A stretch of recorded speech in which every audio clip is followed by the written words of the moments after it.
एक व्यक्ति था। उस व्यक्ति ने भगवान की तपस्या की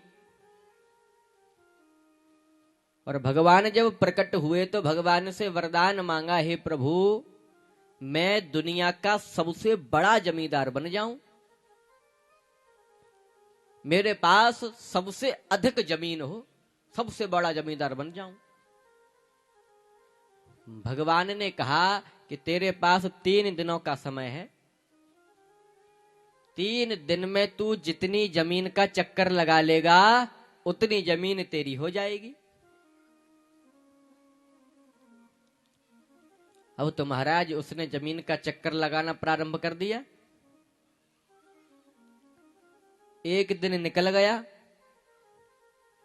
अब ये सोचने लगा, अगर मैं धीरे धीरे चलूंगा तो कम जमीन नाप पाऊंगा, कम जमीन का चक्कर लगा पाऊंगा।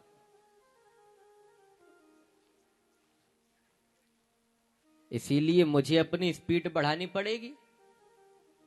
मुझे लगता है कि शायद उस समय हेलीकॉप्टर नहीं होते होंगे, नहीं तो ये हेलीकॉप्टर में बैठ करके जमीन का चक्कर लगाता। तो अब उस व्यक्ति ने चलना नहीं बल्कि दौड़ना प्रारंभ कर दिया, क्योंकि धीरे धीरे चलूंगा तो कम जमीन नाप पाऊंगा। तब दौड़ना इसने प्रारंभ कर दिया। तब रास्ते में ही हार्ट अटैक आया और उसकी मृत्यु हो गई।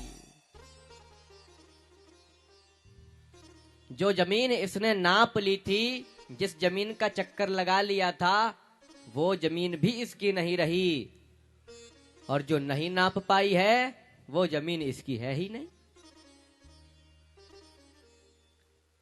ठीक यही स्थिति हमारी और आपकी भी हो रही है।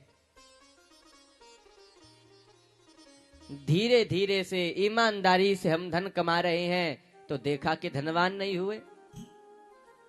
अब तो महाराज बेईमानी करनी पड़ेगी, स्पीड बढ़ानी पड़ेगी। तब बेईमानी करना प्रारंभ कर दिया। ऐसे धन कमाया, वैसे धन कमाया, तब तक बुढ़ापा आ गया और मृत्यु हो गई। कभी कभी हम कहते हैं ना, अरे मेरे पास 48 बीघा जमीन तो है ही, बस 2 बीघा और प्राप्त हो जाए तो हम 50 बीघा जमीन के काश्तकार बन जाएंगे, 50 बीघा जमीन के मालिक बन जाएंगे। परंतु ध्यान रखना, हम कितनी भी जमीन जायदाद इकट्ठी कर लें, लेकिन हिरण्याक्ष से बड़े जमींदार कभी भी नहीं बन सकते। क्यों? क्योंकि उस हिरण्याक्ष ने तो पूरी पृथ्वी पर ही अपना कब्जा कर लिया था, लेकिन उस हिरण्याक्ष को भी मरना पड़ा। मेरा कहने का मतलब ये है कि अगर हम केवल जमीन जायदादों को ही इकट्ठा करने में लग जाएंगे तो एक दिन उसी माटी में मिलकर के माटी की ही रेट में बिक जाएंगे। सब्सक्राइब करें हमारे YouTube चैनल साधना गोल्ड को और पाएं वीडियो सबसे पहले। और हाँ, बेल आइकन दबाना ना भूलें।